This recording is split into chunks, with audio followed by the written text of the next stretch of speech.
विधानसभेच्या निवडणुकांचं पडघं महाराष्ट्रामध्ये सुरू झालेलं आहे आणि अशामध्ये चंद्रपूर जिल्ह्यामधून पहिला वंचित बहुजन आघाडीचा मेळावा या विधानसभेमध्ये त्यांनी आयोजित केला आणि बल्लारपूर विधानसभेतून कोणत्याही परिस्थितीमध्ये आम्हाला आमचा प्रतिनिधी हा सभागृहात पाठवायचा आहे हा निर्धार त्यांनी व्यक्त करून दाखवला. त्याबद्दल त्यांचं मनापासून मी अभिनंदन करतो. वंचित बहुजन आघाडीच्या वतीने पक्षाचे नेते श्रद्धेय बाळासाहेब आंबेडकर यांनी या महाराष्ट्रातील विविध सामाजिक परिस्थितीवर मग या राज्यातलं सामाजिक वातावरण टिकलं पाहिजे म्हणून त्यामध्ये ओबीसी आरक्षण बचाव यात्रा काढली.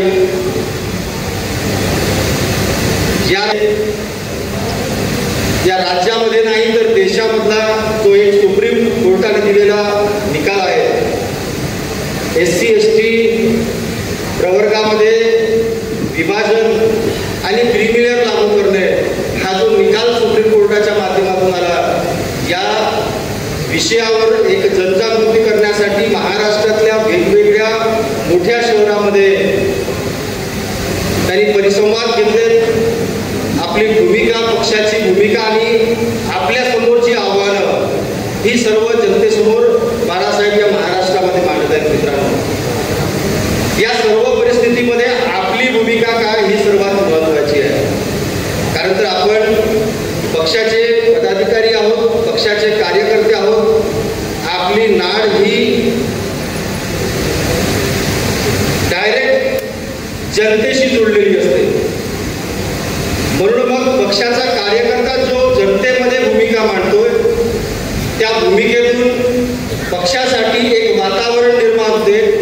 पक्षाची भूमिका जनमानसापर्यंत पोहोचते आणि त्या माध्यमातून त्याचं रूपांतर हे मतामध्ये होते. मित्रांनो, आपण बघितलं असेल की सुप्रीम कोर्टाने जो निकाल दिला SC ST प्रवर्गामध्ये वर्गीकरण झालं पाहिजे, SC ST प्रवर्गामध्ये क्रिमिनल ही अट लागू झाली पाहिजे आणि देशामध्ये एक बवाल उठला.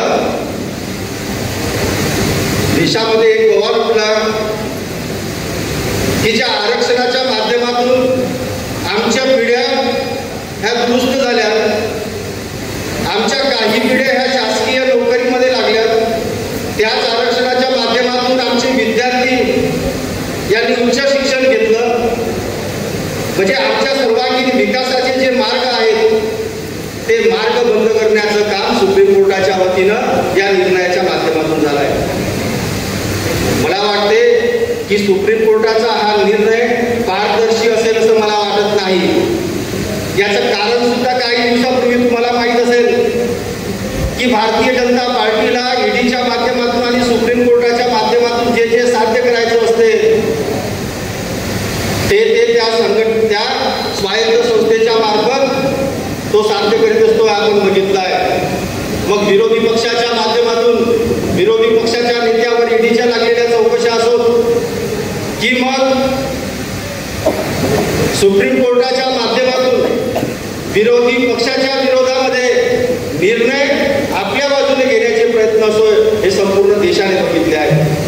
काही दिवसापूर्वी तर आपल्या भारत देशाचा पंतप्रधान हा सरळ सुप्रीम कोर्टाच्या त्या जजच्या घरीच गणेशजीची पूजा करण्यासाठी गेला, आरती करण्यासाठी गेला. म्हणजे उच्च पदावर बसलेल्या व्यक्तींनी काहीतरी तारतम्य बाळगायचं असते, त्याला स्वतःला त्या सचोटीमध्ये ठेवायचं असते. पण ती सचोटी सुद्धा या देशाचा पंतप्रधान सांभाळू शकत नाही आणि त्याला नकार सुद्धा या देशाचा सुप्रीम कोर्टाचा जज देऊ शकत नाही. आपण बघितलं पाहिजे. म्हणून मग हा आलेला जो रिझल्ट आहे SC ST आरक्षणामध्ये वर्गीकरणाचा असो की क्रिमिनलचा असो हा सुप्रीम कोर्टाच्या आडून भारतीय जनता पार्टीचा आणि RSSने दिलेला निर्णय आहे हे आपण लक्षात घेतलं पाहिजे. मित्रांनो, आणि म्हणून हा रिझल्ट देत असताना आपले बुद्धिमान वर्ग जो आहे, जो निवडणुकीमध्ये स्वतःला पुरोगामी म्हणतो, स्वतःला बुद्धिमान म्हणतो, स्वतःला प्राध्यापक समजतो आणि मग निवडणुकीच्या कालावधीमध्ये निर्भय बंधूंच्या सभेमध्ये निर्भय बनूच्या सभेमध्ये आम्ही लोकसभेला बघितलं की हा स्वतःला आंबेडकरवादी पुरोगामी बनणारा वर्ग निर्भय बनूच्या माध्यमातून संपूर्ण महाराष्ट्रभर फिरला आणि संविधान बचावच्या भूमिकेतून काँग्रेसला मतदान केलं पाहिजे म्हणून इथल्या बौद्धांना, इथल्या आंबेडकरवाद्यांना त्या काँग्रेसच्या पाठीमागं, महाविकास आघाडीच्या पाठीमागं आणि हिंदी आघाडीच्या पाठीमागं या वर्गाने सर्व समूहाला लावलं मित्रांनो. आणि मग आज तेच प्राध्यापक, तेच बुद्धिमान लोक, तेच ॲडव्होकेट लोक, तेच निर्भय बनूच्या स्टेजवर जाऊन प्रचार करणारी जी मंडळी आहे आज अगदी स्तब्ध बसून आहे मित्रांनो. आरक्षणाच्या आणि क्रिमिनलच्या बाबतीत एकही शब्द बोलत नाही. ज्या पक्षाला इथल्या बौद्धांनी, इथल्या आंबेडकरवाद्यांनी भरभरून मतदान दिलं, काँग्रेसला, राष्ट्रवादीला आणि शिवसेनेला मतदान दिलं, तो पक्ष सुद्धा या बाबतीमध्ये स्पष्ट भूमिका घेत नाही. बाळासाहेबांनी तर जाहीरनामा केलं की महाविकास आघाडीने आणि महायुतीच्या आघाडीने या निर्णयाच्या बाबतीत आपण आपली भूमिका स्पष्ट केली पाहिजे. परंतु या निर्णयाला लागलेला मला वाटते किमान 2 महिन्याच्या जवळपासचा कालावधी झाला, परंतु अजूनपर्यंत सत्तेतला पक्ष असो की विरोधी पक्ष असो त्यांनी या बाबतीत अजूनपर्यंत आपली भूमिका स्पष्ट केली नाही. आणि म्हणून मग आपण लक्षात घेतलं पाहिजे की या पक्षाच्या माध्यमातून जाणारे जे काही लोकप्रतिनिधी आहेत ते आपली मंडळी नाही, ती आंबेडकरवादी नाही, ती चळवळीची नाही, हे आपण लक्षात घेतलं पाहिजे. कारण तर त्या सभागृहामध्ये गेल्यानंतर ती समूहाची बाजू नाही, ती समाजाचे प्रश्न नाही, तर ते त्या पक्षांची भूमिका त्या सभागृहात काढत असतात, म्हणून ते आपले प्रतिनिधी होऊ शकत नाहीत. जो पक्षच एखाद्या विषयावर आपली स्पष्ट भूमिका मांडत नाही त्या पक्षाचे प्रतिनिधी आपल्या समूहाप्रती वफादार राहणार आहेत? नक्कीच राहणार नाही, आपण लक्षात घेतलं पाहिजे. म्हणून मग निवडणुकीच्या कालावधीमध्ये आपला समूह जो काँग्रेसला पुरोगामी म्हणतो, निवडणुकीमध्ये दगडापेक्षा वीट मऊ म्हणतो, त्या समूहाला जाऊन सांगण्याची वेळ आली आहे मित्रांनो. त्या समूहाला जाऊन सांगण्याची वेळ आहे. तुमचा जीवन मरणाचा प्रश्न तुमच्या समोर आहे, तुमच्या जीवन मरणाचा प्रश्न तुमच्या समोर आहे. आणि तुम्ही ज्याला पुरोगामी पक्ष म्हणता, तुम्ही ज्याला दगडापेक्षा वीट मऊ म्हणून मतदान करता, तोच पक्ष तुम्हाला संपवायला सुद्धा निघाला आहे, आपण लक्षात घेतलं पाहिजे. या सुप्रीम कोर्टाचा रिझल्ट लागल्याबरोबर आपल्या सगळ्यांना माहिती असेल या देशामध्ये तर अगदी थोड्याच राज्यामध्ये काँग्रेसची सत्ता राहिलेली आहे, पण त्यामध्ये सुद्धा सुप्रीम कोर्टाच्या निर्णयानंतर 2 राज्याचे मुख्यमंत्री, एक तेलंगणाचा काँग्रेस पक्षाचा मुख्यमंत्री, दुसरीकडे कर्नाटक राज्याचा काँग्रेस पक्षाचा मुख्यमंत्री यांनी भूमिका स्पष्ट केली की सुप्रीम कोर्टाने दिलेल्या निर्णयाच्या अंमलबजावणी ही या देशामध्ये सर्वप्रथम आम्ही आमच्या राज्यामध्ये करू. म्हणजे जो पक्ष आपली स्वतःची भूमिका स्पष्ट जाहीर करत नाही, तो पक्ष आपल्या मुख्यमंत्र्याच्या माध्यमातून त्यांची भूमिका जाहीर करतो, हे आपण लक्षात घेतलं पाहिजे. म्हणजे सुप्रीम कोर्टाने दिलेल्या निर्णयाच्या बाजूने काँग्रेस पक्ष आहे, हे आपण लक्षात घेतलं पाहिजे. जिथं काँग्रेस पक्ष त्याच्या बाजूने आहे, त्या बाजूने महाविकास आघाडी सुद्धा त्या निर्णयाच्या बाजूने आहे. मित्रांनो, बाबासाहेबांना आपल्या SC, ST आणि OBC समूहाला आरक्षण देताना कितीतरी संघर्षाला समोर जावं लागलं. त्यावेळी त्या काळातल्या आंबेडकरी समूहाने बाबासाहेबांना ती साथ दिली आणि म्हणून मग भारतीय संविधानाच्या माध्यमातून बाबासाहेब आपल्याला सगळ्यांना SC, ST आणि OBCला हे आरक्षण देऊ शकले. आम्हाला IT मिळालेलं, संविधानाच्या माध्यमातून IT मिळालेलं आरक्षण आम्ही समोरच्या पिढीसाठी सुरक्षित ठेवणार आहोत की नाही? तुम्हाला तर सुरक्षित तुमच्या हातामध्ये मिळालं ना. तुम्हाला त्या आरक्षणासाठी रस्त्यावर उतरावं लागलं नाही, मोर्चामध्ये जावं लागलं नाही, लाटाकाट्या खावं लागलं नाही, तुमची पिढी त्या आंदोलनासाठी बर्बाद करावी लागली नाही. आम्हाला सर्व रेडीमेड मिळाला, आयटी मिळालं ना. अरे तुमच्या पिढीला ज्या पिढीने सुरक्षितता दिली, तुमच्या पिढीच्या हातामध्ये ज्या सवलती मागच्या पिढीने संघर्ष करून तुमच्या हातामध्ये सुरक्षितता दिली, आता तुमची जबाबदारी नाही का की तुमच्या समोरच्या पिढीसाठी हीच सुरक्षितता ठेवणं ही आपली जबाबदारी आहे म्हणून? जबाबदारी नाही का आपली? जबाबदारी आहे ना. मग काँग्रेस पक्ष तुमचा होऊ शकतो का? महाविकास आघाडी ही आमची होऊ शकते का? आपण इतिहासाचा परामर्श सुद्धा घेतला पाहिजे की खरोखरच हा पक्ष आंबेडकरी चळवळीचा पक्ष आहे का? बाबासाहेबांना आयुष्यभर पुन्हा विरुद्ध संघर्ष करावा लागला. बाबासाहेबांना पराभूत करणारे कोण? मित्रांनो, इतिहास वारंवार तुम्हाला तुमच्या नजरेसमोर ठेवावा लागेल. आणि जो माणूस इतिहास जर तुम्ही आपल्या डोळ्यासमोर ठेवला नाही तर तुम्ही तुमचं भविष्य सुद्धा घडवू शकत नाही, हे सुद्धा लक्षात घ्या. मी तुम्हाला एवढंच सांगेन, ज्या आरक्षणाच्या माध्यमातून आपण सर्व काही मिळवलं, तेच आरक्षण या देशामध्ये लागू झाल्यानंतर इथला प्रतिक्रांतीवादी जो समूह आहे हा वारंवार ते आरक्षण संपवण्याच्या पाठीमागं काम करत आहे. मित्रांनो, या देशामध्ये SC ST ला तर संविधान लागू झालं तेव्हापासूनच आरक्षण मिळत आहे. परंतु बाबासाहेबांनी तरतूद करून ठेवल्यानंतर सुद्धा इथल्या देशातल्या OBC समूहाला 1990 सालची वाट बघावं लागली आरक्षणासाठी. या देशामध्ये जेव्हा VP सिंगाचं सरकार आलं तेव्हा कुठेतरी त्यांच्या माध्यमातून OBC समूहाला आरक्षण मिळालं. या देशामध्ये OBC समूहाला आरक्षण मिळाल्यानंतर आपल्यापासून OBC वर्ग दूर जाईल म्हणून मग इथला सुवर्ण पुन्हा हा पेटून उठला. इथलं VP सिंगाचं सरकार काढलं भारतीय जनता पार्टीने. आपण लक्षात घ्या, त्या कालावधीमध्ये मंडल आणि कमंडल हा वाद सुरू झाला. OBC आरक्षणाचा विषय हा दबला पाहिजे म्हणून मग इथं या देशामध्ये रथयात्रा काढण्यात आली. ते सरकार पाडण्यात आलं आणि काही दिवसामध्येच दिल्लीच्या एका वकिलाने सुप्रीम कोर्टामध्ये आरक्षणाबाबतीत केस टाकली. मला वाटते 9 जजेसचं ते बेंच बसलं होतं, वाटतं 9 की 7 जजेसचं बेंच बसलं होतं. एक लक्षात घ्या, या देशामध्ये OBCची जनगणना झाली ती इंग्रजांच्या काळामध्ये. या देशामध्ये OBCच्या आरक्षण मिळालं ते काँग्रेस विरहित सरकारमध्ये. म्हणजे जेव्हा काँग्रेसचं सरकार नव्हतं तेव्हा OBCंना आरक्षण मिळालं.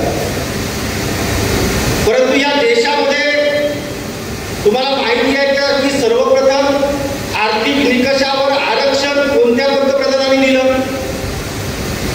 भारत देशामध्ये आर्थिक निकषावर पहिल्यांदा आरक्षण मनमोहन वनवादी सरकार काँग्रेसचं. मित्रांनो, VP सिंगांनी OBCचं आरक्षण 27% दिल्यानंतर या देशातला सुवर्ण समाज हा नाराज झालाय. म्हणून मग त्यानंतर ज्या लोकसभेच्या निवडणुका झाल्या, PV नरसिंहराव या देशामध्ये पंतप्रधान झाले आणि या भारत देशामध्ये आरक्षणाच्या मूळ मुद्द्याला छेद देऊन काँग्रेसच्या PV नरसिंहराव सरकारने 10% आर्थिक आरक्षण या देशामध्ये लागू केलं. मित्रांनो, हे वास्तव आपण स्वीकारलं पाहिजे. बाबासाहेबांना पराभूत करणारा काँग्रेस OBCची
क्रिमिलियर आरक्षण देताना बाबासाहेबांनी आर्थिक निकषावर आरक्षण दिलं नव्हतं.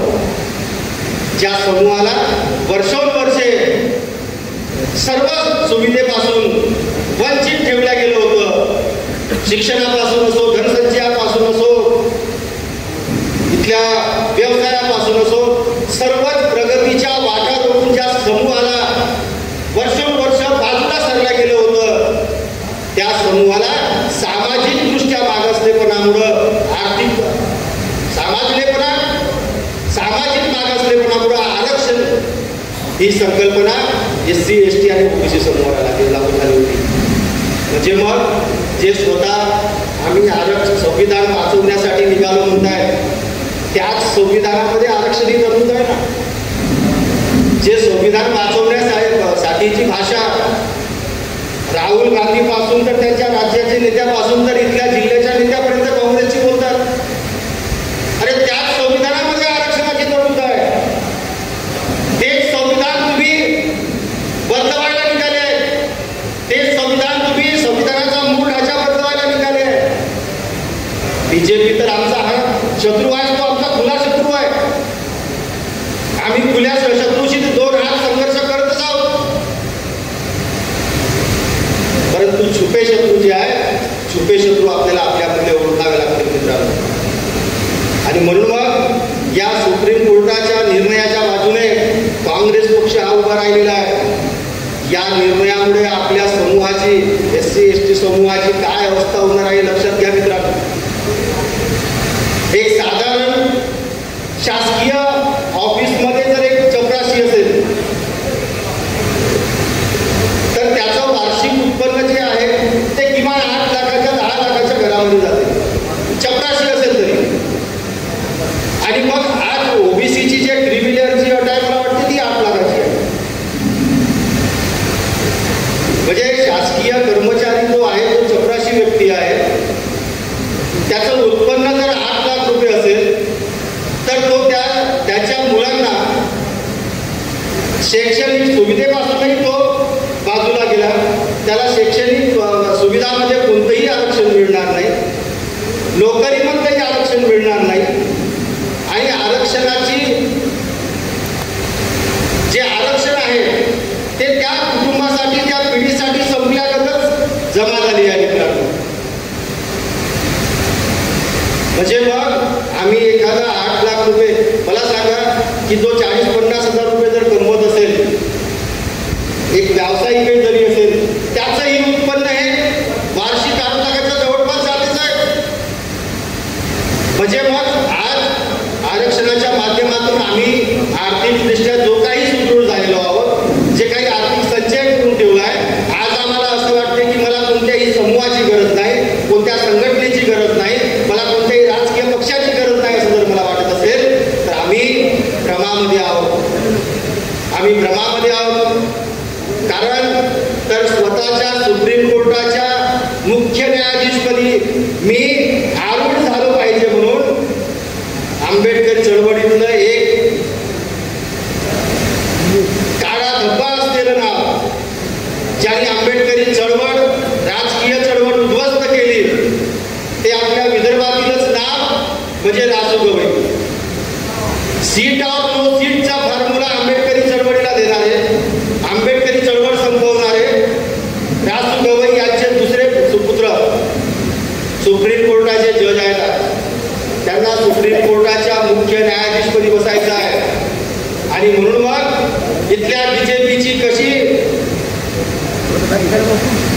तलवेगिरी केली पाहिजे आणि मी त्या पदावर बसलो पाहिजे. म्हणजे चळवळ ही स्वतःसाठी, चळवळ ही समूहासाठी नाही, तर चळवळीचा वापर हा स्वतःसाठी कसा करतात याचं चांगलं उदाहरण म्हणजे रासू गवईचं कुटुंब आहे मित्रांनो. काय म्हणतात रासू गवईचा मुलगा सुप्रीम कोर्टाच्या निर्णयामध्ये, सुप्रीम कोर्टाच्या निर्णयामध्ये रासू गवईचा मुलगा सुद्धा त्या बेंचमध्ये एक जज आहे. आणि तो भूमिका मांडतो, तो आपला निकालामध्ये सांगतोय की SC आरक्षणामध्ये क्रिमिलियर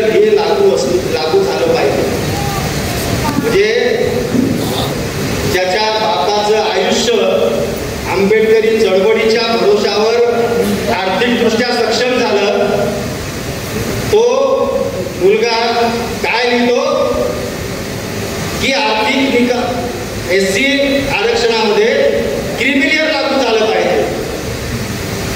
पुन्हा समोर जाऊन तो काय म्हणतो, तर आरक्षण हे एका पिढीपर्यंत सीमित असायला पाहिजे.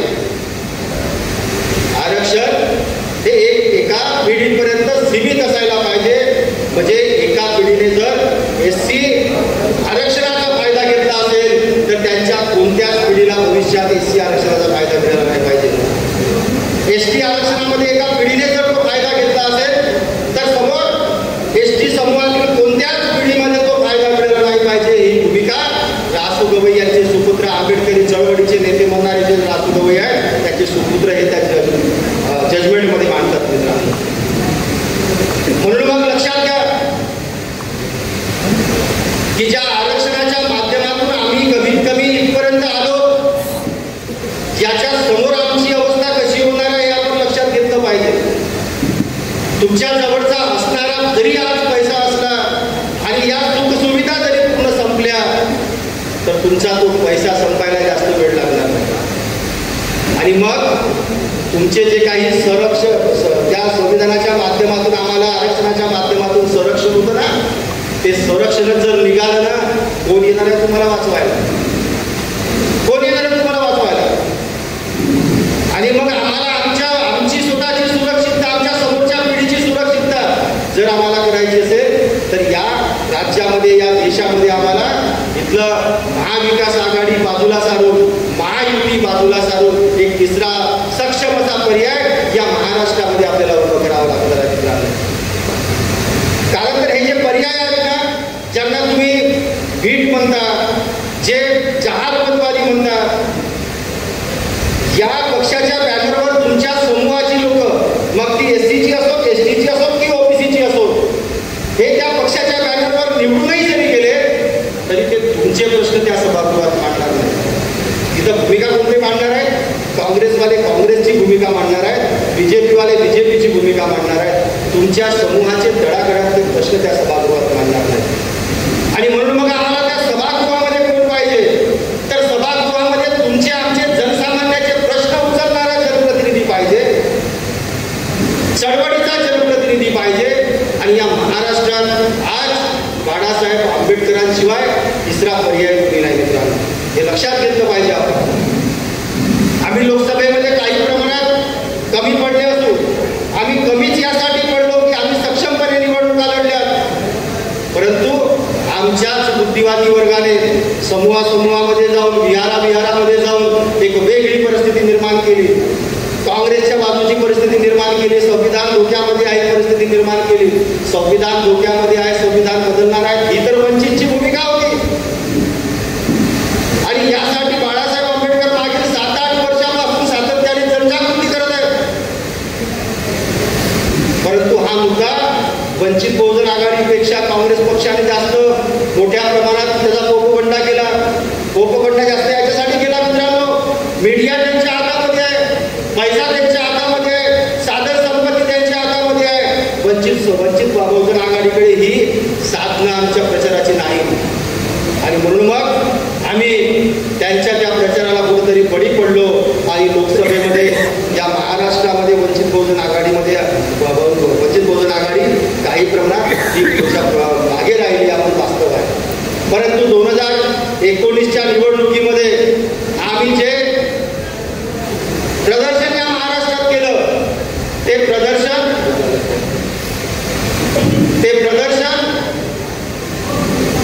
आम्ही पुण्याच्या 2024 मध्ये करणार आहोत. आज समूहामध्ये ही चर्चा सुरू झाली आहे की आमच्या प्रश्नावर काँग्रेस बोलत नाही, आमच्या प्रश्नावर BJP बोलत नाही, आणि आमचे प्रश्न ॲडव्होकेट बाळासाहेब आंबेडकर हे सक्षमपणे उचलून त्या प्रश्नाची सोडवणूक करण्यासाठी रात्रंदिवस अहोरात्र एक करतायत मित्रांनो. आणि म्हणून मग आज आपल्याला समूहामध्ये जाऊन त्या सर्व भूमिका मांडण्याची गरज आहे. बाळासाहेब आंबेडकर ज्या ज्या भूमिका मांडतात त्या भूमिका जनसामान्यापर्यंत पोहोचवण्याची गरज आहे. त्या भूमिका आपण सर्वजण सक्षमपणे जर पोहोचवल्या तर नक्कीच 2024 मध्ये आम्हाला पुन्हा एका व्यक्तीला सत्तेमध्ये नाही तर आम्हाला आमची चळवळ सत्ताधारी बनवायची आहे, हा विचार आपण आपल्या मनामध्ये केला पाहिजे मित्रांनो.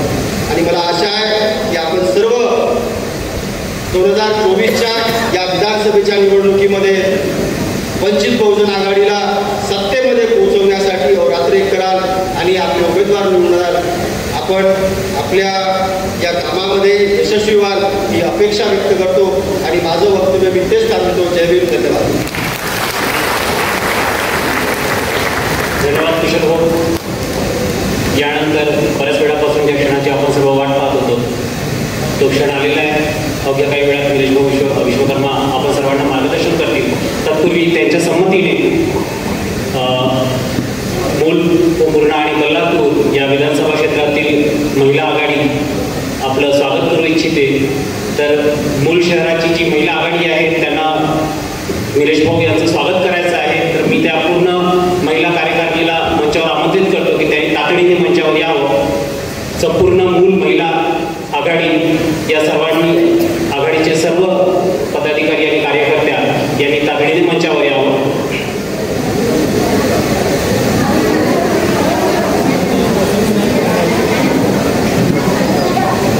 यानंतर पोंभुर्णा येथील महिला कार्यकारिणीच्या हस्ते निलेश भाऊ यांचं स्वागत होणार आहे.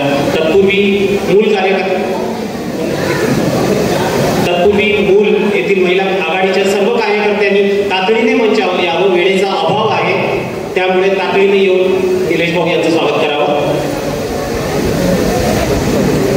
कृपया पोंभुर्ण्याची महिला आघाडी यांच्या सगळ्या पदाधिकाऱ्यांनी एका बाजूला जमा होऊन राहावं.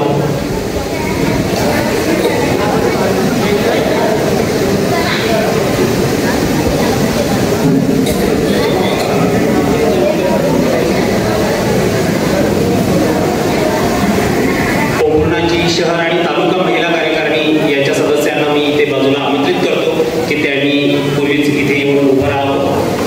पोंभुर्णाच्या महिला आणि तालुका शहर कार्यकारिणीचे जेवढेही सदस्य आहेत कृपया त्यांनी तातडीने या बाजूला येऊन उभं राहावं. वेळेचा अभाव आहे तरी पण आपण सर्वांच्या इच्छेखातीर निलेश भाऊ विश्वकर्मा यांनी आपल्याला ती वेळ दिलेली आहे.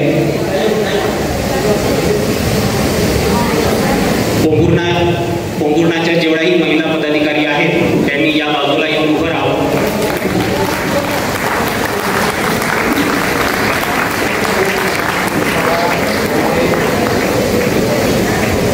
यानंतर पोंभुर्णाच्या महिला कार्यकारिणी यांनी संपूर्ण महिला पदाधिकारी यांनी निलेश भाऊ यांचं स्वागत करावं. कृपया सर्वांनी तातडीने यावं. यानंतर बल्लारपूर शहरातील संपूर्ण शहर आणि तालुका महिला कार्यकारिणी यांनी सुद्धा कृपया या बाजूला येऊन उभं राहावं. कृपया थोडं वेगाने या. बल्लारपूर शहराच्या तालुका आणि शहर कार्यकारिणीच्या सर्व महिला कार्यकारिणीच्या पदाधिकाऱ्यांनी सर्वांनी इथे उभं राहावं.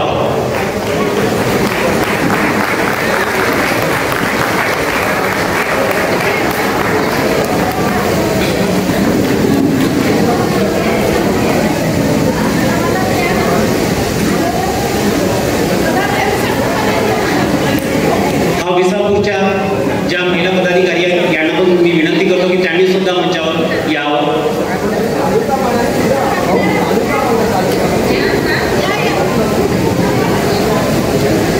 विसापूर शहरातील सर्व महिला पदाधिकारी यांनी सुद्धा मंचावर यावं. तालुका आणि शहर पदाधिकारी दोन्ही त्यांनी मंचावर यावं.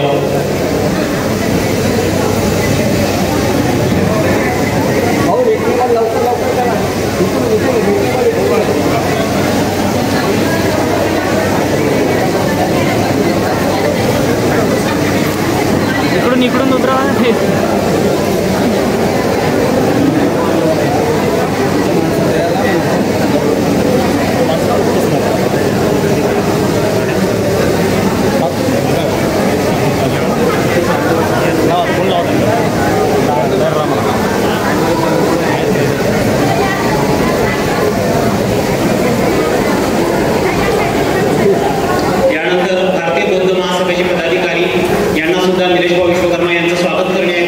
भारतीय बौद्ध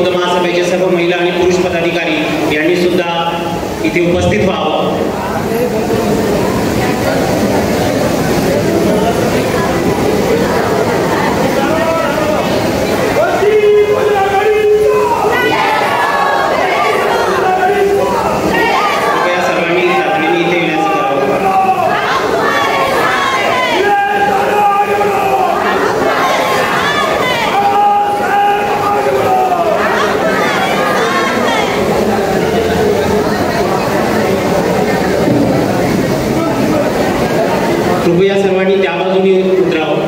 एका मार्गाने गर्दी करू नये, त्या मार्गाने उतरून घ्यावं.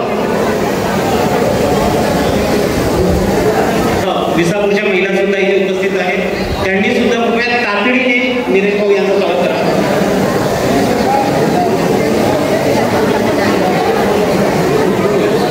विसापूरचे पुरुष कार्यकारिणी सुद्धा महिला कार्यकारिणी सोबत मंचावर यावं. थोडं तातडीने येण्याचं करावं, वेळेचा अभाव आहे.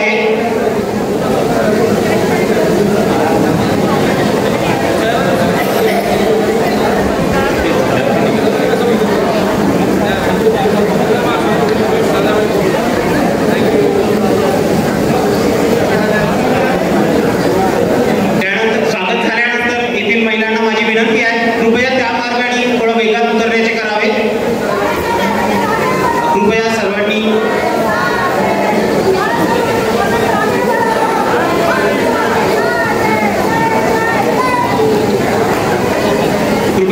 ज्यांनी स्वागत केलेलं असेल त्यांनी त्या पायऱ्याच्या माध्यमातून लवकर खाली उतरावं. दुसऱ्यांनाही वेळ मिळू द्यावा, वेळेचा अभाव आहे आणि यानंतर हा कार्यक्रम समोर नेणे आहे, म्हणून कृपया कोणीही तिथे थांबू नये. ज्यांनी स्वागत केलेलं असेल त्यांनी तिथून समोर वळावं.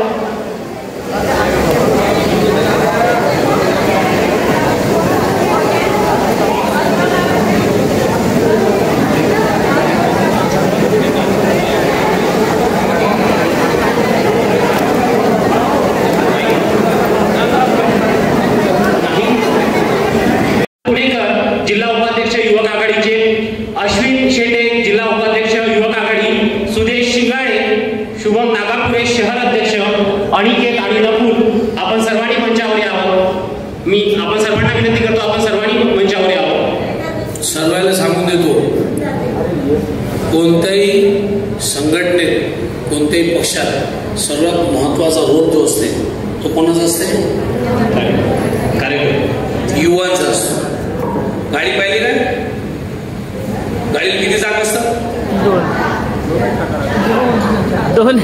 लस माग राहिला पूर्ण बाहेर कलरच्या. गाडीला 5 चाक असते. प्राध्यापक साहेब कोणी ना? अरे नाही ना बाबा, 5वं चाक असं स्टेरिंग, म्हणजे पॅरेंट बॉडी 1 चाक, महिला आघाडी 2रं चाक, सम्यक 3रं चाक आणि बौद्धमत 4थं चाक. स्टेरिंग हे महत्वाचं असते, ते असते युवा आघाडी. जिकडे तुम्ही पलटवा तिकडे समाज जाईल, जिकडे तुम्ही बूथ पलटवा तिकडे मतदान पडतं. कारण का युथ हा वायू सारखा असते. युवाचं उलट काय होते? वायू. पण वायूला आभार मानत असलं नसलंच पाहिजे, काहीच नाही त्या लवकर. आणि जिथे युवा मला चांगलं काम करत तुमच्यासोबत सर्व तुम्हाला आशीर्वाद देईल.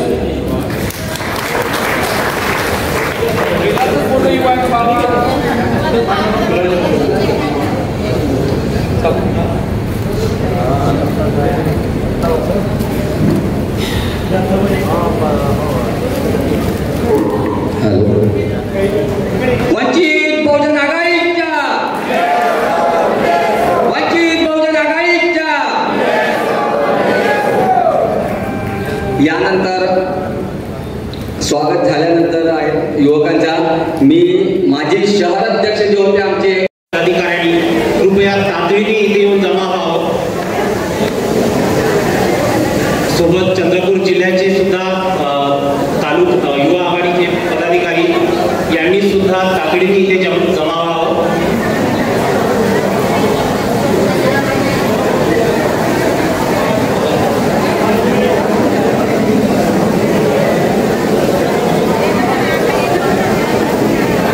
कृपया वेगाने इथे उपस्थित माझ्या सर्व बहिणींना माझी विनंती आहे, वेळेचा अभाव आहे, कृपया वेगाने.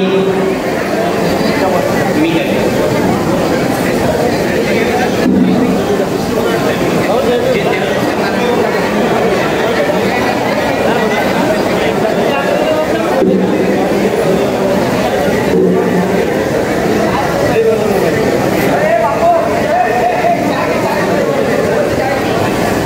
कृपया सर्वांनी आपापल्या जागेवर बसावं. यानंतर निलेशभाऊ विश्वकर्मा इथे आपले मनोगत व्यक्त करणार आहेत, आपण सर्वांना मार्गदर्शन करणार आहेत. त्यामुळे इथे जे कोणी उभे आहेत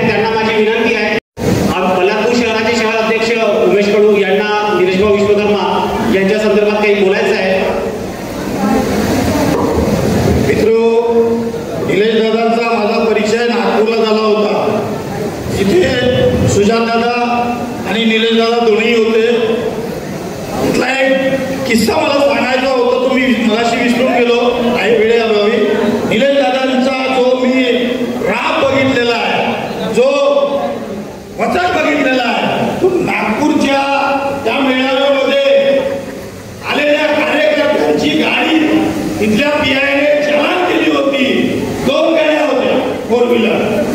त्या पीआयला अक्षरशः दादाने बोलावलं आणि बोलावून त्यांना सांगितलं की आमच्या कार्यक्रमाला आलेल्या गाड्या तुम्ही चालन कशा केल्या, त्वरित चालन डिलीट केला. हा वचका वंचित बहुजन आघाडीच्या प्रत्येक कार्यकर्त्याला, म्हणून मी तुझ्या दादासोबत माझी सेल्फी आहे तेव्हाची. मी आता दादाला एका मंत्रीत बोलतो आणि आम्हाला थोडेसे चांगले कडवे बोल द्या ही अपेक्षा करतो. जय हिंद.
स्वतःसाठी जोरदार टाळ्या वाजवल्या.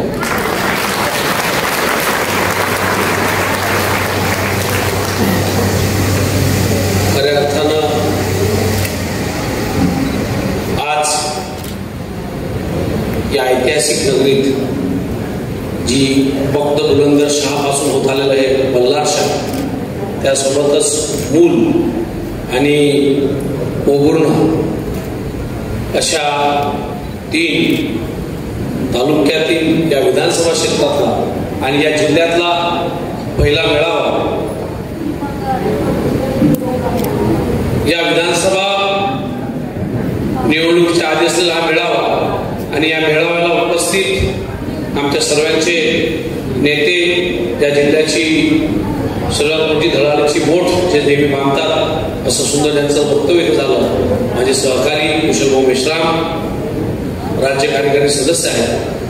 त्यासोबतच ज्यांनी या जिल्ह्यात गावोगावी जाऊन ST/SC वर्गीकरणाच्या संदर्भात संपूर्ण जिल्हा पिंजून काढला अशा जिल्ह्याचे निरीक्षक बोरकरजी, या लोकसभेचे एकदम सुशिक्षित व बाळासाहेबांचे आवडते उमेदवार ज्यांच्यासाठी साहेबांनी हेलिकॉप्टरने स्पेशल सभा, त्यावेळेस वातावरण चांगलं नसताना सुद्धा पंचवीसची सभासाठी मी पण त्यावेळेस हजर होतो, असे आमचे सहकारी प्राध्यापक त्याची घडावी, ज्यांच्या नेतृत्वात हा जिल्हा चांगला काम करतो आहे असे आमचे जिल्हाध्यक्ष गोंडाणे सर, त्यासोबतच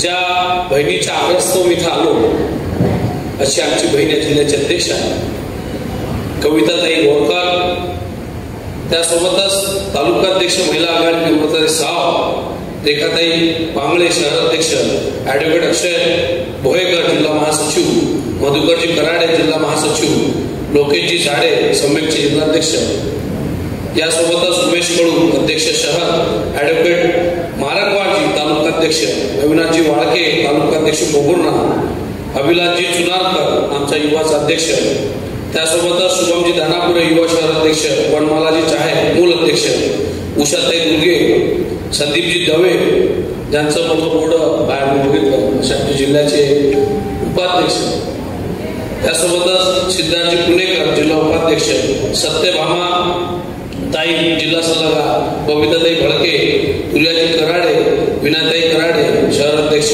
अतुलजी वाकळे नगरसेवक ओगुर्णा, त्यासोबतच अजयभाऊ भावंडे बल्लारसाचे आमचे सहकारी, ज्यांचं महत्वाचं नाव घ्यायचं राहिलं ते आमचे सहकारी मोमजी रायपुरे, त्यांच्यासोबत आमची पुतणी चैतन्या, सतीशजी मालेकर, अभिलाषजी चुनारकर आणि खऱ्या अर्थानं आमची बहीण नगरसेविका रीनाताई बुराडे, त्यासोबतच आमच्या दीपिका बुद्धमध्ये ज्यांचं रांगोळीत नाव गेलं अशा भारतीताई दुसरे आणि ग्रामपंचायत सदस्य रीनाताई कांबळे, मोठ्या संख्येनं श्रद्धेय बाळासाहेब आंबेडकर व आंबेडकर घराण्यावर सातत्यानं मोठ्या प्रमाणात चंद्रपूर जिल्ह्यानं प्रेम केलेलं आहे, म्हणून इथे उपस्थित खऱ्या अर्थानं वंचित बहुजन आघाडीवर प्रेम करणारा माझा तमाम पदाधिकारी, कार्यकर्ता आणि मोठ्या संख्येनं आपण सर्व आला म्हणून तुमच्या सर्वांसाठी जोडणारा गट आहे.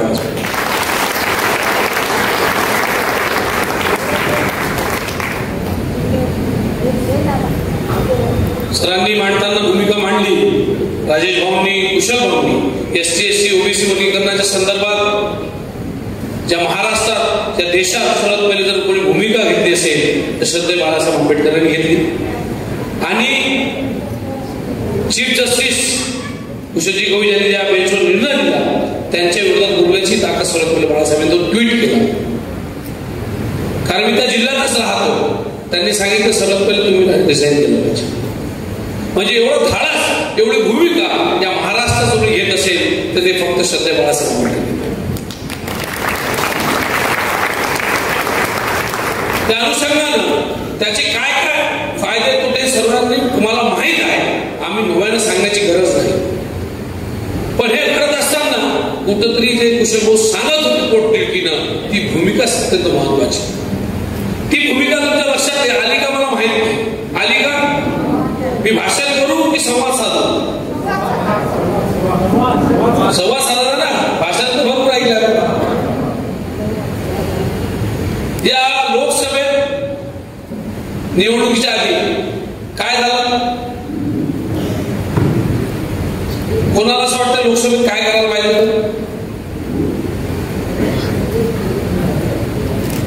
संवाद साधताय, उत्तर मला अपेक्षित आहे. लोकसभेत कोणाचं नुकसान झालं?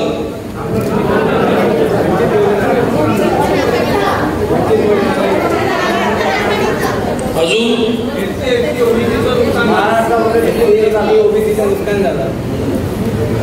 इथं मंचावर कोणी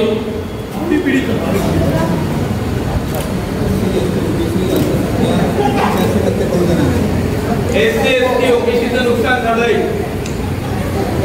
या देशाचं नुकसान झालं. जे काही कुशल भाऊ बोलताना 4-5 लोकांचे नाव घेतले, अत्यंत बुद्धिजीवी ऍडव्होकेट इथं असलेल्या पर्याय पैकी नाही कोणी वकील साहेब महाराज आमच्या होते, वकील प्राध्यापक डॉक्टर सोप्या भाषेत सांगायचं झालं तर सुपारी खोर.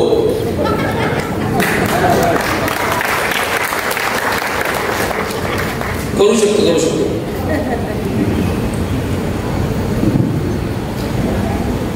त्यांनी काय सांगितलं? प्रकाश आंबेडकर चुकले. मान्य असं सांगितलं. वंचित बहुजन आघाडी चुकली.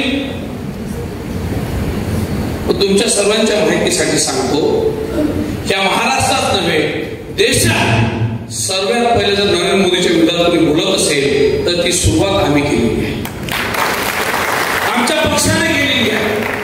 नरेंद्र मोदी कुठं चुकतोय हे सातत्याने सांगण्याचं काम श्रद्धेय बाळासाहेब आंबेडकर सर्व महाराष्ट्रात केलं.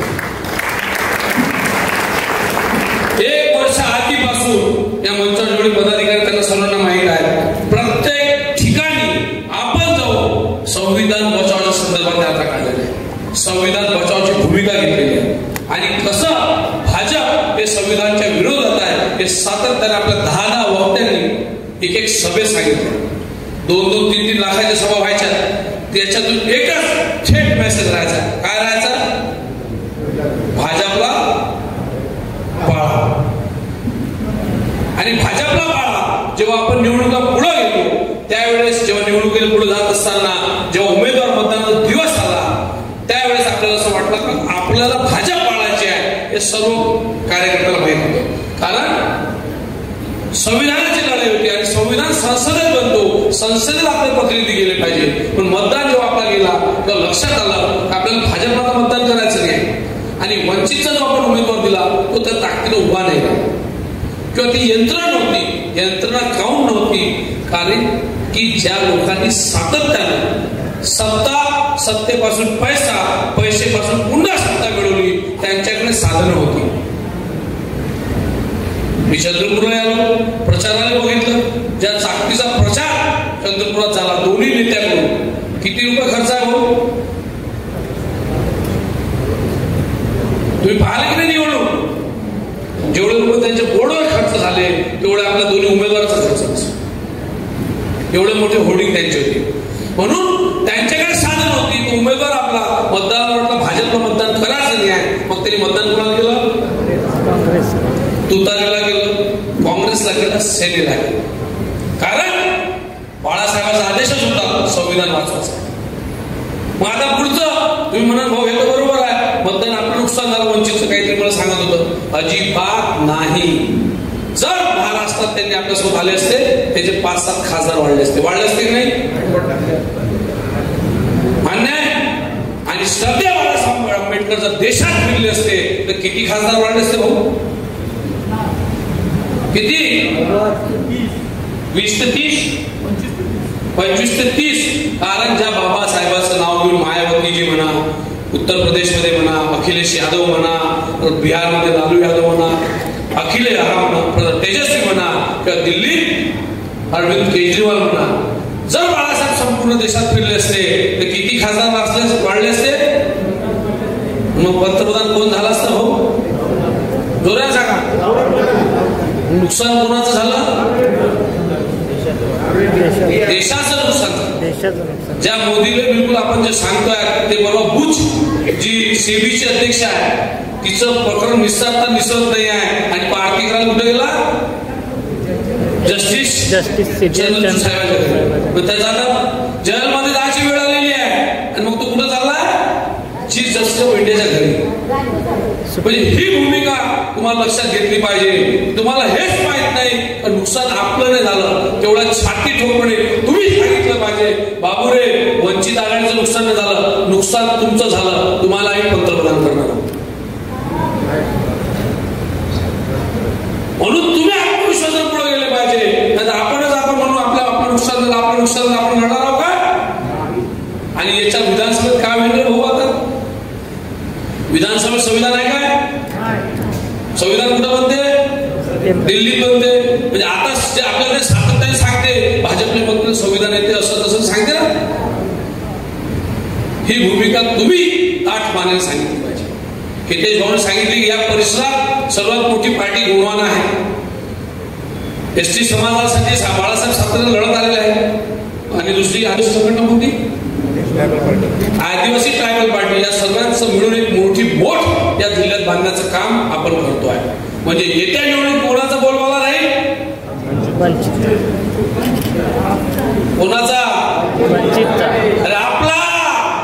छाती टोक जोरात सांगा, कोणाचा बोलबाला राहील? आपला वंचित बहुजन आघाडीचा बोलबाला राहील. मग त्यासाठी कोणाला तयार व्हावं लागेल?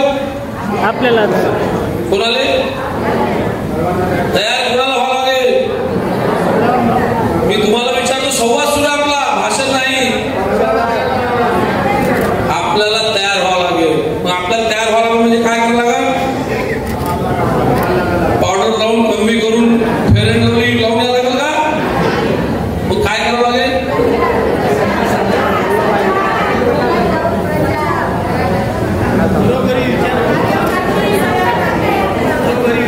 घरोघरी विचार पोचावा लागेल. त्यासाठी काय करावं लागेल?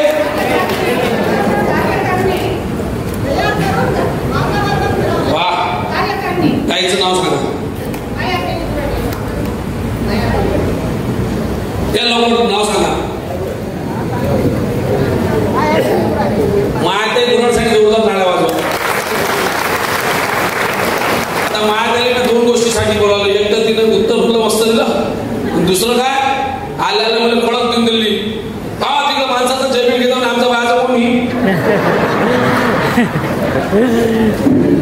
बरोबर आहे ना? तर यांना सांगतो, ताई इथं मी आलोच फक्त एका बहिणीमुळं.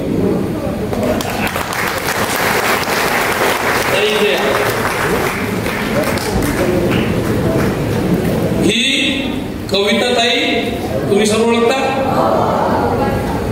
मी का आलो सर?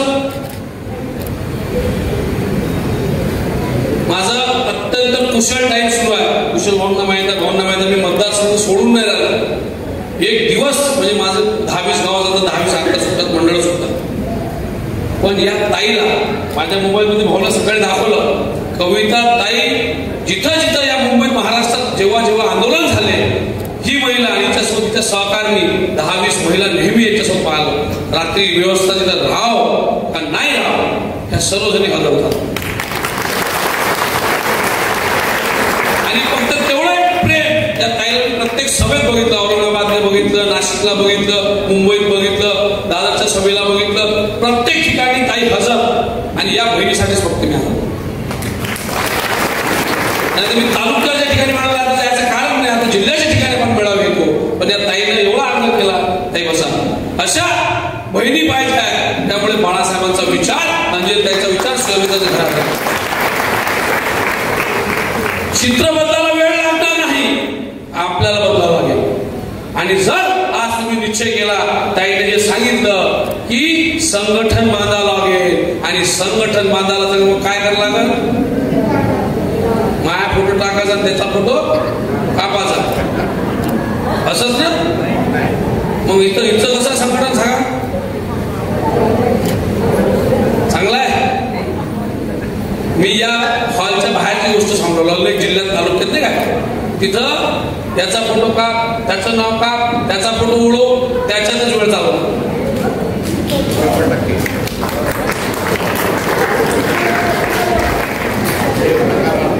हे एवढी मनातली गोष्ट बोलली बाबा, मागची बहीण एकदम कळत सांगू राहिली है ना. मित्रांनो एक लक्षात घ्या, ही श्रद्धेय बाळासाहेब आंबेडकरांची फार तळमळीची इच्छा आहे की सातत्यानं हा जो समाज आहे तो नुसतं फक्त मोदीच नाही, एसटी नाही, तर अनेक असे समुदाय ज्यांनी विचारही करू शकत नाही तर तो निवडणूक लढू शकतो का. लोक हसले आपल्यावर, अरे कोणाला तिकीट दिली, कोणाला तिकीट दिली. अरे हा आम्ही दर्यातून उचलायला लावले 20 वर्ष. हो सर, मान सन्मानाने तिकीट दिली. आणि अनेक असे तरुण महाराष्ट्रात जे स्वप्न पाहून आहेत की सध्या बाळासाहेबांचा विश्वास आहे, आज नाही उद्या मला संधी मिळेल, मी बाळासाहेबांसाठी काम करतो. आज आपल्या दोन नगरसेवक या मंचावर आहेत. एक ग्रामपंचायत सदस्य आले आहेत, त्या इथे कुठे कांबळे ताई ग्रामपंचायत सदस्य, टाळा वाजवा. प्रत्येक गोष्ट आमदार खासदार म्हणून होणार नाही. येत्या निवडणुका कार्यकर्त्याच्या आहेत, मग त्यात जिल्हा परिषद आहेत,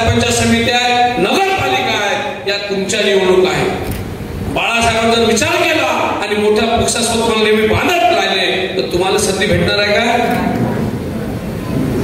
हे तुमच्या फायद्यासाठी आहे, कार्यकर्त्यांच्या फायद्यासाठी आहे. जर कार्यकर्त्याचा फायदा आहे तर बाळासाहेब तुम्हाला मोठ्या पक्षात बांधून देईल. मग तुमच्या निवडणुका कोण लढणार? कार्यकर्त्या जीवनात एकच निवडणूक असते 5 वर्षात, नाही त्याच्या जीवनात अनेक निवडणूक आहे. आणि ही भूमिका आपण समजली पाहिजे. आपला नेता आपल्यासाठी सातत्याने फिरतो. वयाच्या 75 वर्षी तुम्ही आता फोन करा तर तुमचा फोन उचलला जाते. मी कुशल बोल उदाहरण सांगितलं. मी तिथं बसलो साहेबांचा फोन आला, म्हणजे एवढे तात्काळ जजमेंट त्यांची सुरू असतात. त्यांची इच्छा आहे, त्यांची मोठ बांधायची इच्छा आहे आणि ही इच्छा पूर्ण करण्याचा फोन करत आपल्याला करावं लागेल. आपल्याला करावं लागेल. कुठून होईल? अध्यक्ष कुठून होणार आहे? जादूची गाडी फिरवा लागेल काय? आपला बूथ मजबूत करावा. आपण सिरियस नसतो निवडणुकीच्या दिवशी. आपण काय करतो आपल्याला माहीतच नाही. बाकी सर्व लोक भाजप असो, काँग्रेस असो, राष्ट्रवादी असो, सेना असो, ते 4 वर्ष 11 महिने 20 दिवस 25 दिवस भांडतात. काय करतात आणि शेवटच्या 4-5 दिवसात काय करतात? तुम्ही प्रस्ताव केलं काय करतात?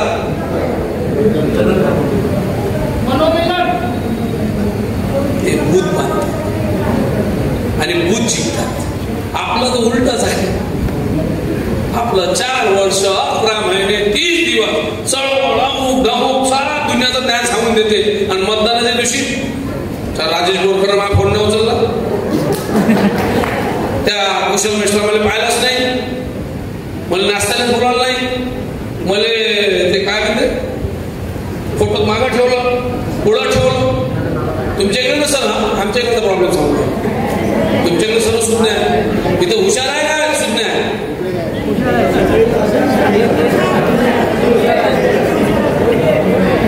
तर आपला नेमका प्रॉब्लेम तिथं जाऊन फसतो जिथून लोक निवडणुकीला लढायला शेवटच्या दिवशी जातो. त्याच्या 2 दिवस आधी आपल्या फुगाफुगी सुरू होतात की नाही? निवडणूक राहून जाते बाजूले, तो आपला लिस्ट फेकून दे, उमेदवाराला शिवून दे, गाडी आली ते.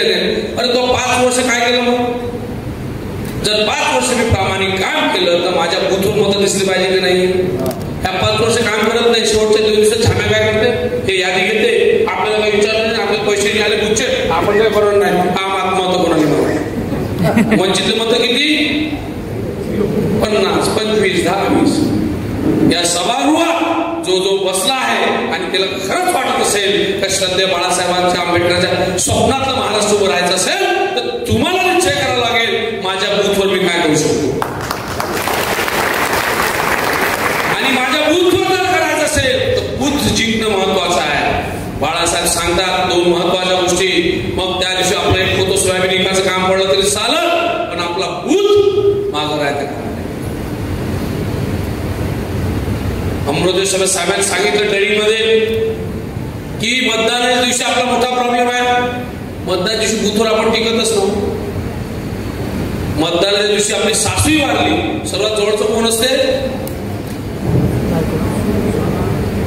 सर्वात जवळची बायको असते. बायकोची आई वारली, याच्या पुढचं काही दुसरं कार्यक्रम आहे का? पण त्यांचाही जर मृत्यू झाला असेल तर तो मृत्यू 5 वर्षानंतर उचलला पाहिजे. हे कार्यकर्त्याचा पहिला धर्म आहे. राजकीय पक्ष जेव्हा आपण एखाद्या पक्षात काम करतो त्या राजकीय पक्षाचा सर्वात मोठा धर्म म्हणजे राजधर्म. निवडणुका लढणे आहे की नाही भाऊसाहेब? राजधर्म काय सांगतो? जर तुम्ही पक्ष स्थापन केला तर निवडणुका लढल्या पाहिजे. आता लोकसभा आपण लढलो तर कोणाचा फायदा झाला? आपल्या कार्यकर्त्याचा. आपल्याला बूथ कळलं, लोकसभा कळली, यादी कळली, वाचता आलं, बूथपर्यंत जाता आलं. नाही तर आतापर्यंत काय होतं? सोमाजी गाडी देऊन दे, तालुकाध्यक्ष फिरे, तर त्या गाडीवर झाला. पण यावेळेस तालुकाध्यक्ष माहिती पडलं बूथपर्यंत जाता येते. इथे जो तुम्ही आज लोकसभा लढले, 6 विधानसभा होतं तुमच्याच्यात. आज मला विधानसभा सोपी आहे की नाही? जो माणूस लोकसभा लढला, 200 किलोमीटर 300 किलोमीटर फिरला, त्याला एक विधानसभा छोटी वाटली. त्याचे रिझल्ट आज आपल्याला भेटते. म्हणून साहेब जेव्हा निर्णय घेतात तेव्हा साहेबांच्या बूथवर 50 मतं नाही, न्याय साहेबाला बोलते. ज्याच्या बूथवर 50ही मतं नाही तो सांगते वंचित आघाडी सुटली. अरे तू बूथ वाढव किंवा तू अवकात दाखव, त्यानंतर प्रश्न. म्हणून आपल्याला आजच्या या मेळाव्याच्या माध्यमातून हेच शिकून जायचं आहे, आपला पक्ष कसा मोठा करायचा. हे वेळेस ते निश्चितच, कारण आपल्याच पक्षात आहे असं नाही, कारण तो मानवी स्वभाव आहे. पण त्याच्या पलीकडे जाऊ ज्या लोकांची मी नाव घेतली, सर्व पदाधिकारी आज पदावर मी यावं, उद्या कुशल बसतील नसतील, आम्ही दोघांचीच नाव घेतले, बाकीचे घेत नाही. तर मग एखादं नाव घेतल्यानंतर पद उद्या जावं. पद परमनंट नसतात, तुमचं काम परमनंट आहे.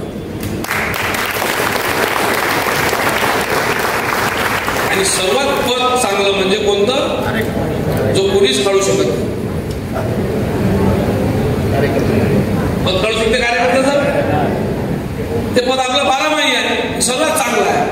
म्हणून आज निश्चय केला पाहिजे तुम्ही सर्वांनी की आपल्याला आपला पक्ष वाढवायचा. आणि मग पक्ष वाढवायचा असेल तर तुमचा फॉलो बसला पाहिजे, तुमचा उत्साह असला पाहिजे, तरच या निवडणुका जिंकू शकतो. नाही तर वर्षानुवर्ष जी पद्धत आहे, ज्या लोकांना आपल्याला बांधून देण्यात आलं आहे, जे कुशल भावना अत्यंत महत्वाचं जे तुम्ही बोलले ते सर्वात महत्वाचं आहे. आणि माझ्या सर्व सामान्य पदाधिकाऱ्यांना एकच विनंती आहे, मग तो तालुकाध्यक्ष असो, महासचिव असो, शहर सचिव, जे काही पद आपल्याकडे आहेत त्या पदानं तुम्हाला PR वाढवायचं आहे. PR म्हणजे काय,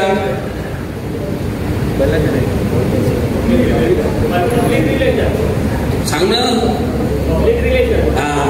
म्हणजे लोकांत जायचं आहे. या सभागृहात आज निश्चय केला पाहिजे, मी उद्यापासून रोज 5 नवीन लोकांना भेटेल, 5 नवीन लोकांना वंचित आघाडी सांगाल, 5 नवीन लोकांना पक्षाची भूमिका समजून सांगाल आणि 5 नवीन लोकांना पक्षात जुळून घेईल. आजपासून किती दिवसात निवडणूक गेले, 40 दिवस, 50 दिवस, 60 दिवस हरियाणात पडले तर पुढं. आज निश्चय केला पाहिजे, तर एका कार्यकर्त्याने ठरवलं की मी 5 लोकांना भेटल तर किती घर होतील, एका वाड्यात घर किती आहे. म्हणजे जर या तालुकाध्यक्षाने ठरवलं कैल्याच्या वाड्यात जायचं आहे, याच्या आजूबाजू काकू वहिनी आत्या म्हणते बाबा हात जोडतो वंचितशिवाय मतदान नाही. हा जर रोज गेला सकाळ दुपार संध्याकाळ, हप्ता गेला चहा प्यायले, शेवटी काय म्हणणार ते, यंदा मत वंचितले जा, सिलेंडरले जा, माझ्या घरी काही येऊ नको, अशा पद्धतीचं मत मागवलं. आणि तुम्ही सर्वसामान्य आहात, तुम्हाला माहित आहे मत कोणाचंही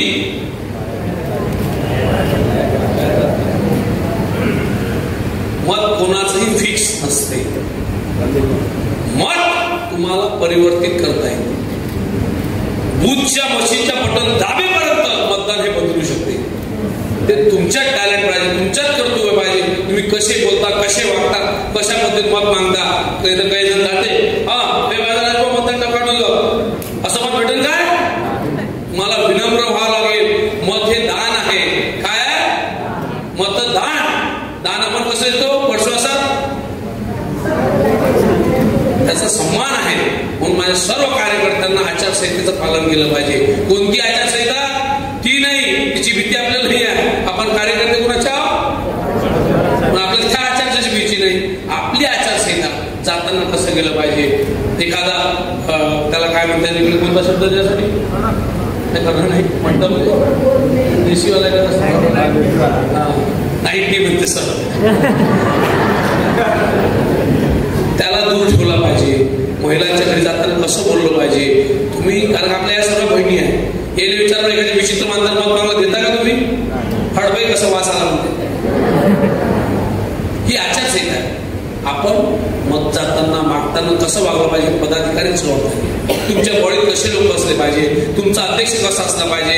दिसायला साजरा नसला तरी चालते, वागणूक चांगला असला पाहिजे. कारण आपण काय करायला चाललो आहे, मत मागा चाललो, निवडणुका डोळ्यासमोर आहे.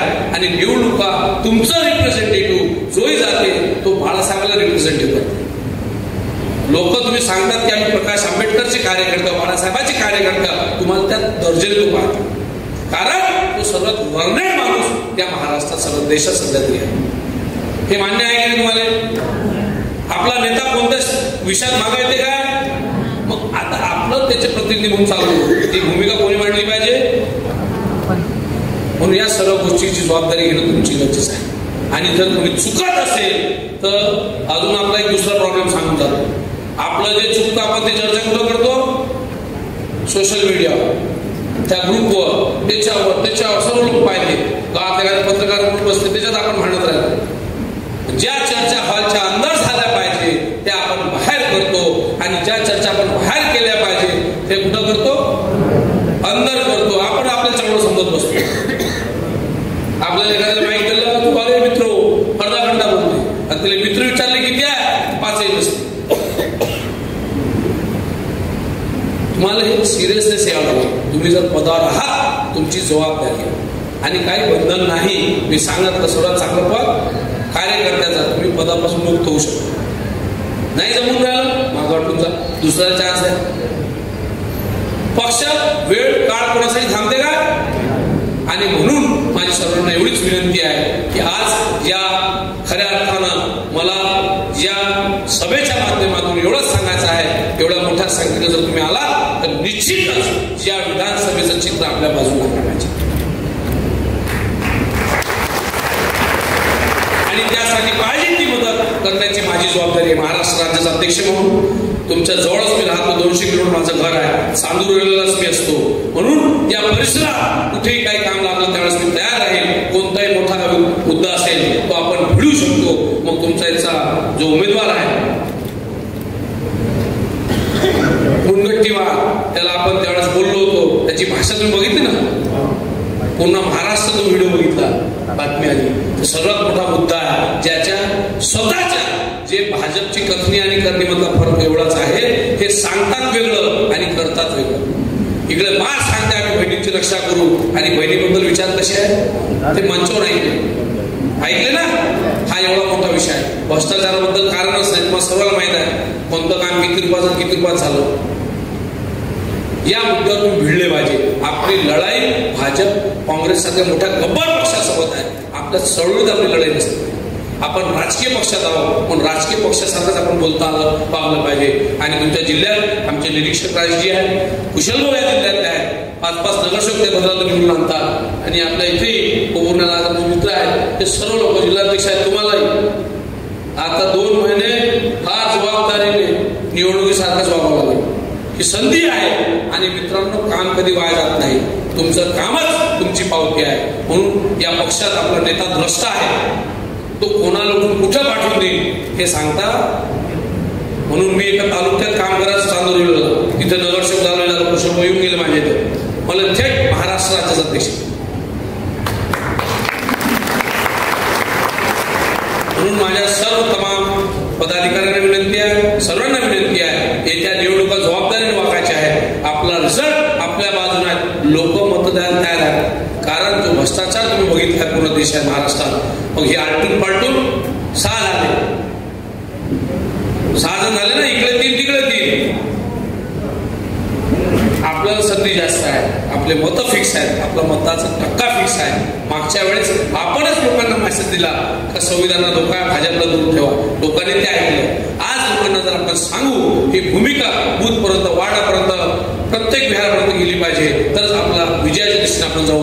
एवढंच बोलतो. तुमच्या सर्वांचं प्रेम असंच पक्षावर आणि आमच्यावर राहावं, जेणेकरून आम्हालाही ऊर्जा मिळेल. एवढ्या मोठ्या संख्ये जेव्हा येतात तर आम्हाला घडून येते की पक्षाची कुठेतरी दिशा विजयाच्या दिशेने आहेत, एवढीच अपेक्षा व्यक्त करतो. आणि माझ्या सर्व तमाम बहिणींना विनंती करतो की तीही योजना आली ना, बायडेने घेतली. मी माझ्या मतदारसंघात रक्षाबंधन करतो. एका बहिणीने सांगितलं, भाऊ म्हणे मला 3000 रुपये आले, पण 3000 रुपये कागद करायसाठी 1200 रुपये खर्च.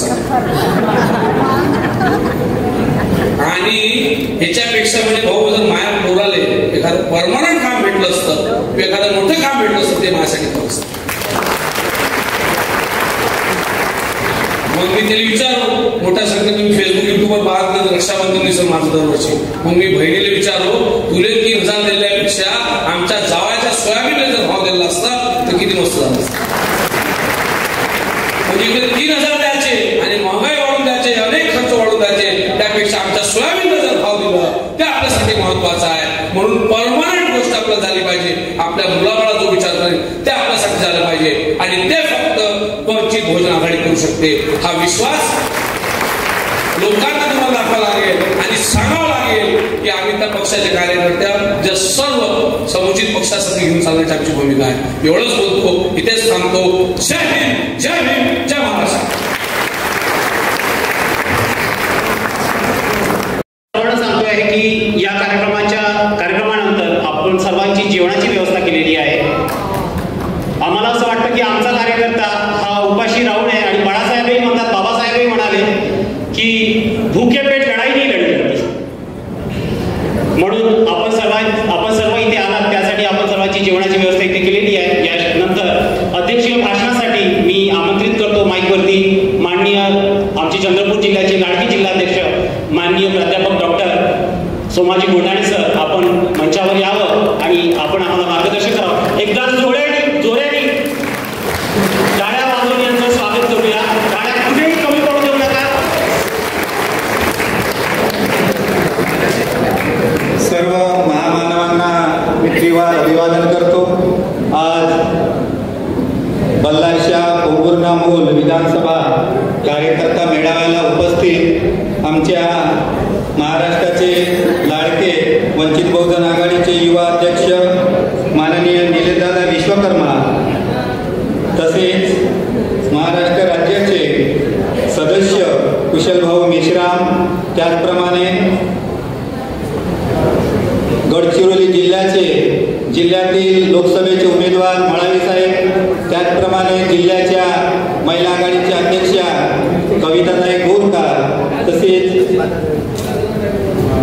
चंद्रपूर जिल्ह्याचे निरीक्षक आदरणीय बोरकर साहेब, युवक आघाडीचे अध्यक्ष शुभमभाऊ मंडपे, चंद्रपूर जिल्ह्याचे महासचिव लोकरेजी उराडीजी, संघटक अजय भाऊ, तसेच मंचावर उपस्थित सर्व पाहुणे मंडळींना आणि प्रत्येक तालुक्यातून जिल्ह्यातून आलेले सर्व बंधू भगिनी यांना मी सप्रेम जय भीम करतो.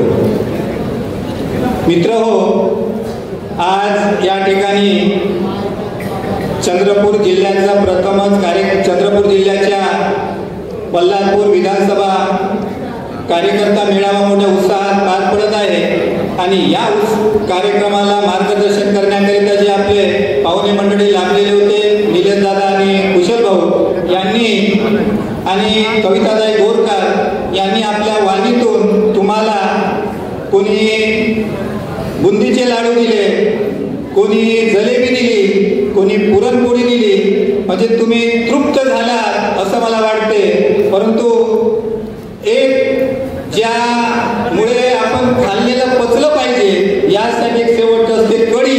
ते माझ्या वाणीतून 2 मिनिटाच्या भाषणातून मी तुम्हाला कढी वाढण्याचा प्रयत्न करणार आहोत. मित्र हो, 70 वर्षापासून आपण एकच करत आहोत. काय करत आहोत? बिखरा हुआ समाज और बिखरा हुआ परिवार कभी बादशाह नहीं बन सकता, लेकिन वह आपस में लड़कर दूसरों को जरूर बादशाह बना सकता. आणि म्हणून आपण 70 वर्ष तेच केलं. मग हे 70 वर्ष केलेलं कधीतरी आपल्याला सोडावं लागेल आणि मग सोडण्यासाठी काय करावं लागेल? तुम्ही एक गोष्ट ऐकली असेल, आम्ही ऐकली. एक टोपीवाला असतो, टोपीवाल्याची गोष्ट ऐकली असेल. टोपीवाला टोप्या विकायला जातो आणि टोप्या विकायला जात असताना ऊन असते आणि ऊन झाल्यानंतर एका झाडाच्या सावलीमध्ये बसते. झाडाच्या सावलीत बसल्यानंतर वर बंदर असतात. त्याच्यातला एक बंदर त्या टोपीवाल्याच्या टोप्या पूर्ण घेऊन जाते आणि वर आपल्या हातात ठेवतात. टोपीवाल्याला मी प्रश्न पडतो, खूप प्रयत्न करतो की मी माझ्या टोप्या कशा मिळवाव्या. यासाठी तो जे काही वेगवेगळे प्रयत्न करतो तो अपयशी होतो. शेवटी तो स्वतः एक टोपी घालतो आणि टोपी घातल्यानंतर बाहेर काढतो. त्याच प्रकारे वर बसलेले बंदर सुद्धा टोपी काढून खाली फेकतात. तो टोपीवाला टोप्या पूर्ण गोळा करतो आणि परत विकतो. ही जे टोपीवाल्याचं उदाहरण आहे. टोपीवाल्याच्या नंतर त्याचा पोरगा येते. पोरगा तेच सांगते, कारण तो टोपीवाल्याचा बाप त्याला सांगते की अशी परिस्थिती आली तर असं करायचं. त्याच्यानंतर त्याचा नातू होतो, तोही तेच करते. त्याच्यानंतर दुसरा त्याचा पळनाटू येते आणि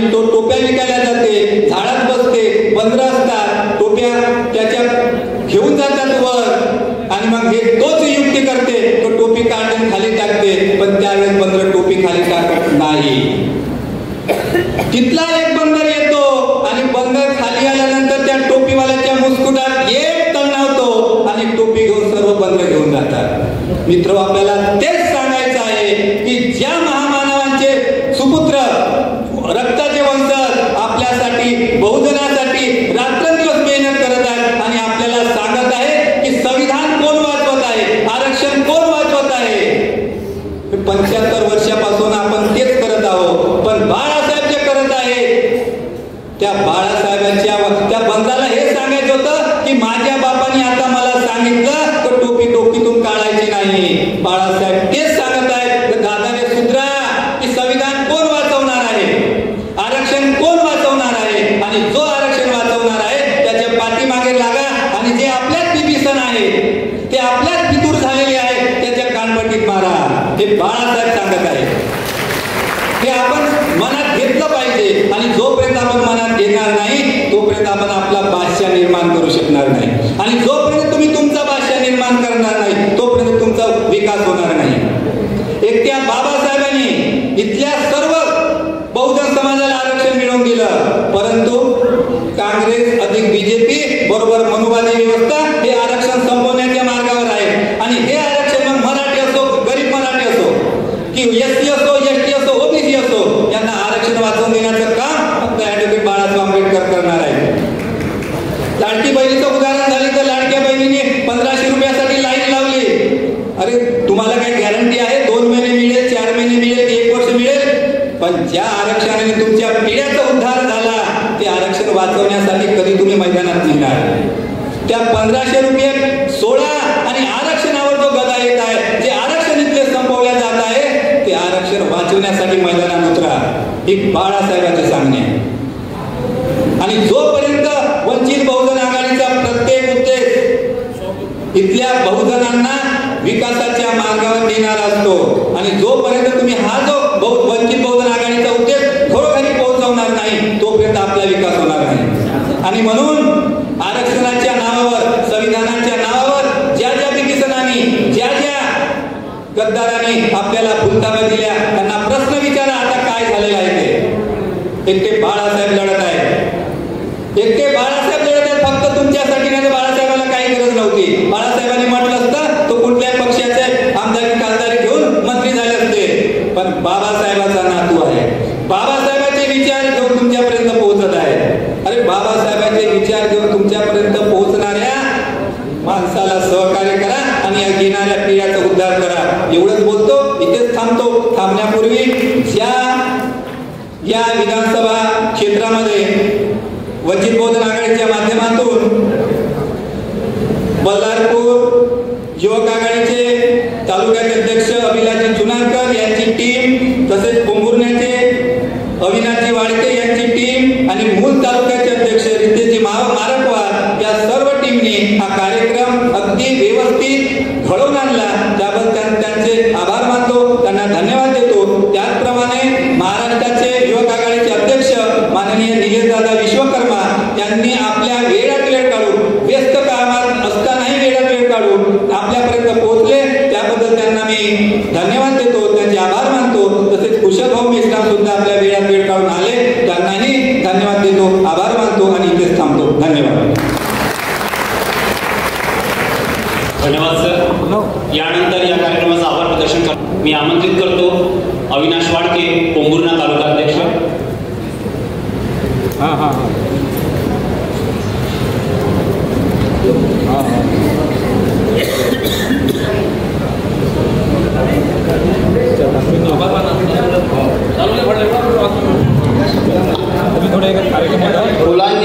फुलांचे मनात बहार जपले अशा मंगल प्रसंगी आभार मानतो आपले सर्वांचे.